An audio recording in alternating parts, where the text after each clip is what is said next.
Alright, Shalom.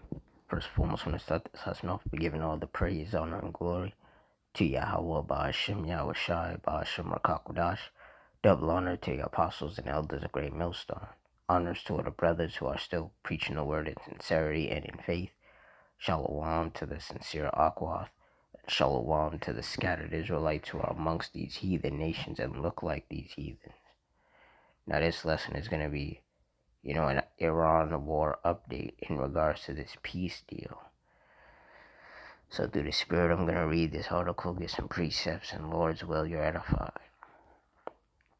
It says, peace deal to fully reopen Hormuz as U.S. military pulls out. Said a new draft peace proposal says Iran would fully restore commercial shipping through the Strait of Hormuz to pre-war levels within 30 days, while the U.S. would withdraw military forces from Iran's vicinity and lift its naval blockade. The Revolutionary Guard says a renewed war with the United States is unlikely because of the enemy's weakness, but vows to make Iran's southern territory a graveyard for aggressors.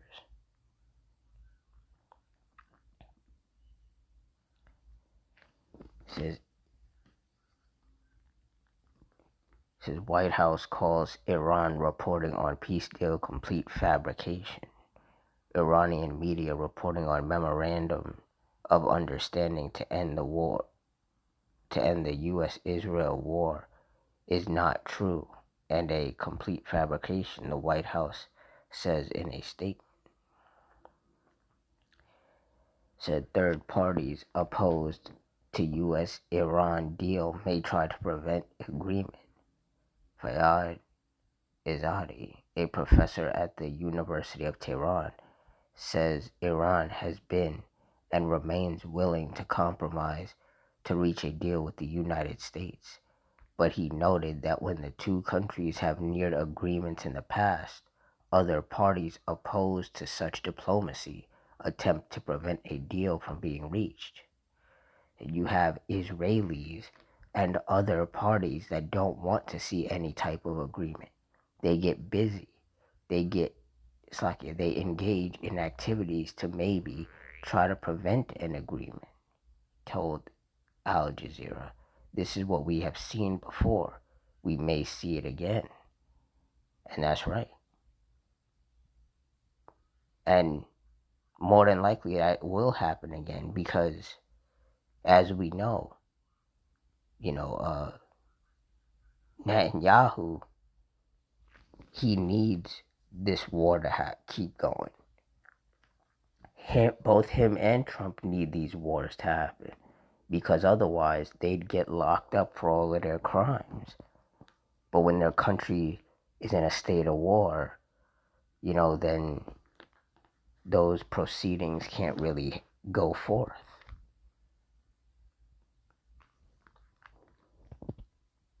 But as the men of the Lord have said, even though Esau may be able to escape, his his own justice system, he'll never be able to escape the Lord. So even though Edomites won't hold other Edomites accountable for their wickedness, the Lord is going to hold these Edomites accountable for it, and they will be severely punished for their wickedness. So ultimately Esau is not escaping anything. Even though he thinks he is. He thinks he's outsmarting everybody. But really the Lord is just setting him up.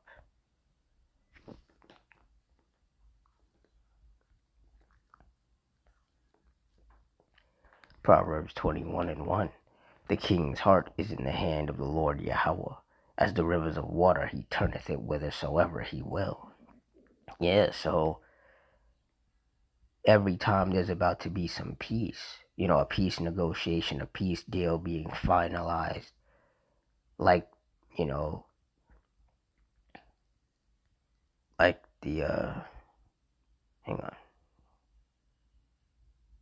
like the professor at the University of Tehran, like he said, every time there's you know, close to an agreement, a third party gets involved and shuts it down or, like interferes. And that's because the Lord doesn't want there to be peace. So the Lord is allowing that interference to happen. See, what people don't understand is that there is no such thing as free will. The Lord controls everything that people do, everything that they say, everything that they think. And the Lord wants there to be war. So the Lord is setting it up to where the leaders of these different nations can't agree in regards to how to end the war. So then the war just keeps going, whether physically or, economically.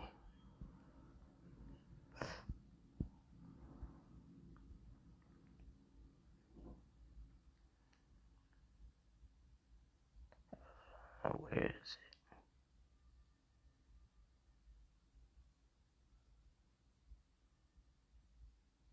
it?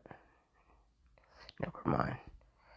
Yeah, but yeah, physically or economically, because physically, them firing missiles on each other, you know, and then economically, it's like the Strait of Hormuz being blocked off and, ships not being able to pass through there. That clearly is hurting the economy, the global economy. So either way, the war is still happening. It's just happening in a different format.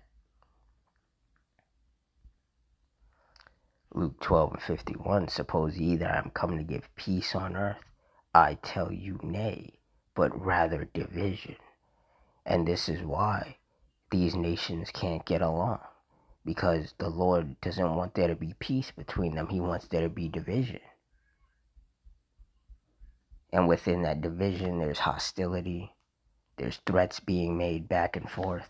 And in, some cases, there's shots being fired back and forth.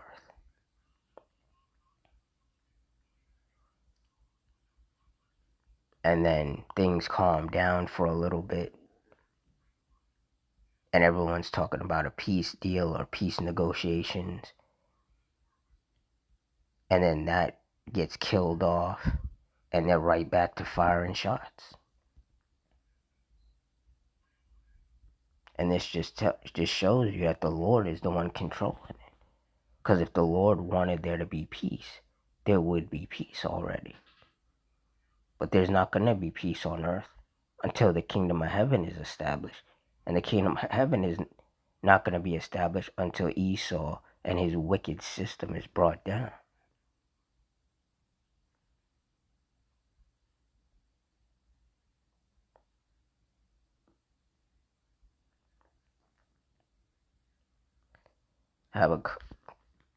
Slakia, let me go to 1.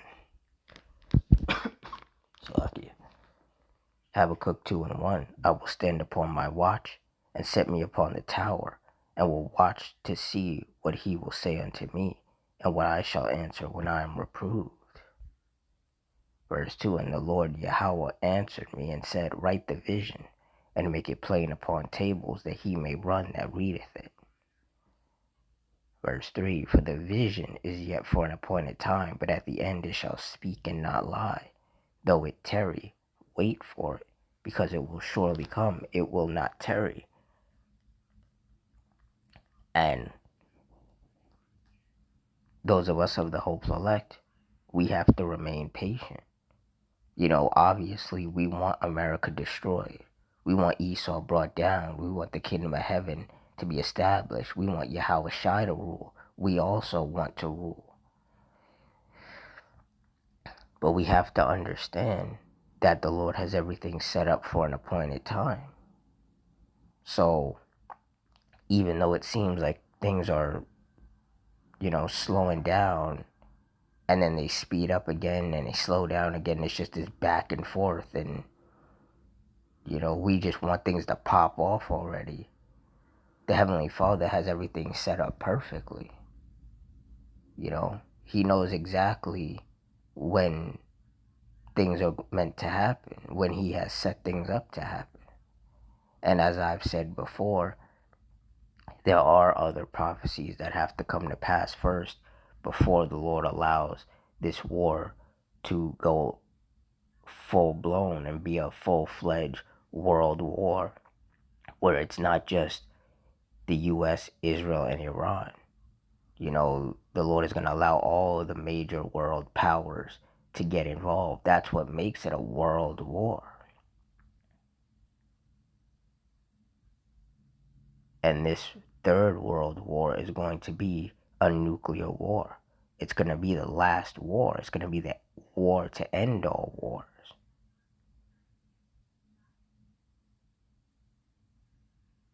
See those nukes flying and America getting erased off the face of the earth. That's like the cherry on top of the cake. We're not there yet. We still need the famines to happen. We still need the economic collapse to happen. Still need the civil wars and the race wars to happen. We still need the mark of the beast to be fully implemented. We still need some things to happen before the Lord allows those nukes to fly. So even though those of us of the hopeful elect, we want up out of here yesterday, we have to be patient. And we have to continue to trust that the Lord, He set everything up perfectly. He knows what He's doing. The Lord always sets things up perfectly.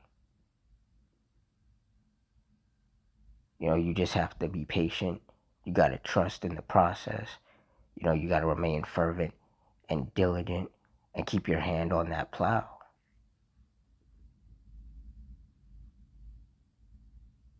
Just focus on serving the Lord to the best of your ability, day in and day out. And He'll handle everything else as He always does.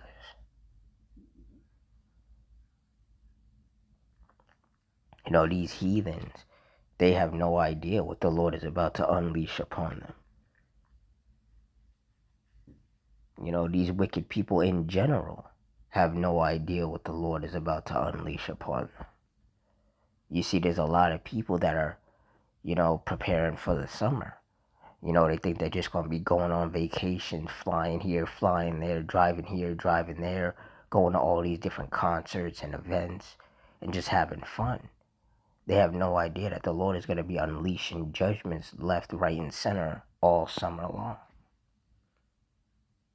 Like it says in Isaiah 48 and 22, there is no peace, saith the Lord Yahweh, unto the wicked.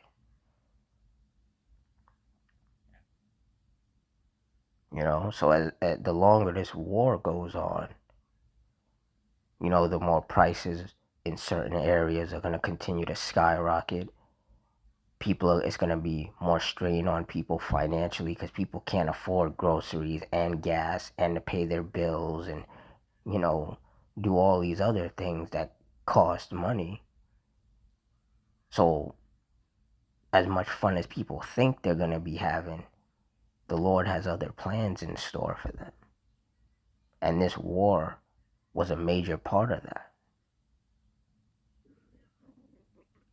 Because people were struggling before the war started. But then the war kicked off and the Strait of Hormuz got blocked and oil prices surged. And yeah, the Lord really, that was a major hit. And the hits are just going to keep coming and they're going to be a lot harder. And they're going to hurt a lot more than they did before. And the men of the Lord are constantly warning people. But these simple-minded people, they just want to participate in folly. They don't want to act right. They're like, oh, I'm tired of all of this, all the political stuff and news about the war and all of this. All they want is some entertainment. The Lord is not playing that. The Lord is angry with these wicked people. And he's going to continue to show his anger in many different ways, whether it's, through hitting these people financially, physically, emotionally, mentally, bringing these fires, these storms, these tempests, these earthquakes, more shootings, more stabbings, more plane crashes, shutting down, very popular places that people grew up going to, shutting down malls, shutting down bars and clubs that people frequented once upon a time. The Lord is just going to continue to bring his judgment upon the earth. And all that laughter and joy that wicked people once experienced, it's going to just further go out the window. And it's going to be replaced with suffering and misery and mourning and weeping and sadness. Because that is the time and season that we are in. We are in the last days, and we are in the days of Yahweh's vengeance being brought upon the earth and brought upon these wicked people with whom he is angry with every day because they provoke him unto wrath with their wickedness.